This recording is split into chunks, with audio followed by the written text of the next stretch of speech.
దేవాలయానికి వెళ్ళినప్పుడు దేవుడు కనపట్టలేదు నాన్న అని మనం ఏడిస్తే ఆ తండ్రి వాడి భుజాల మీద మనల్ని కూర్చోబెట్టి దేవుణ్ణి చూపిస్తాడు. అప్పుడు మనకి తెలుస్తావు మనం కూర్చున్నదే భగవంతుడి భుజాల మీద అని.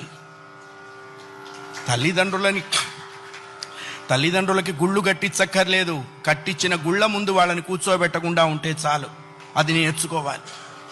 మనం బ్రతికుండగా వాళ్ళ అనాథాశ్రమాల్లో ఉండటం ఏంటండి? ఇంకంతకంటే పాపం ఏదైనా ఉందా? కాశీలో యజ్ఞం చేస్తే వస్తుందా? రామేశ్వరంలో అన్నదానం చేస్తే వస్తుందా? జన్మనిచ్చిన తల్లిదండ్రులు ప్రధానము. వాళ్ళని నువ్వే సేవించాలి. భగవంతుని సేవించకపోయినా నష్టం లేదు, బోల్డు మంది ఉన్నారు. జన్మనిచ్చిన తల్లిదండ్రుల్ని సేవించాలి, అది కర్తవ్యము. రామాయణం అదే చెప్పింది. అయ్యా, ఆ అభిప్రాయం లేనివాడు పశువు అనకూడదన్నారండి. పశువులు పోటీకి వచ్చినాయి, మమ్మల్ని ఆ వాడితో పోలుస్తావా అని. అంతకంటే నీచుడు.